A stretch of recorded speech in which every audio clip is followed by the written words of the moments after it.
అయ్యో! ఎందుకు అలా పారపోస్తున్నావు? అంత ఎక్కువైందా? నీకు ఎక్కువైతే వేరే వాళ్ళకి ఇవ్వచ్చుగా, వాళ్ళనే యూజ్ చేసుకుంటారు అనుకుంటూనే ఉన్నారు కదా! కానీ అసలేం జరిగిందో చెప్తా వినేసేయండి. ఇంకా నిన్న పిండి ఏవి అన్నీ నిండుకున్నాయనేసి ఇంకా ఇడ్లీకి అలాగే దోసకి పప్పయితే నానపెట్టేసాననమాట. చూస్తున్నారు కదా! ఇక్కడ దోసకైతే పప్పు గ్రైండర్‌లో కూడా వేసేసాను. ఇంకా సర్లే అనేసి ఇడ్లీ రవ్వలో నుంచి వాటర్ అన్నీ పిండేద్దామనేసి ఇడ్లీ రవ్వ దగ్గరికి వెళ్తే చూస్తారు కదా! ఇక్కడ ఇడ్లీ రవ్వ మొత్తం ఇలా అయిపోయిందనమాట.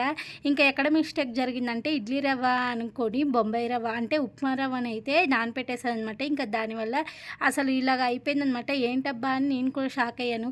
కాకపోతే అంత ఈజీగా ఏం పాడేసేయలేదండి. యూట్యూబ్‌లో మొత్తం సెర్చ్ చేశాననమాట.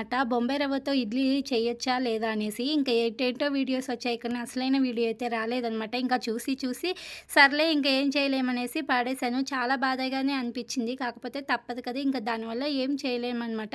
ఇంకా చూసా ఇంకా గ్రైండర్ కూడా నా మాట వినడం లేదనమాట. ఎక్కడ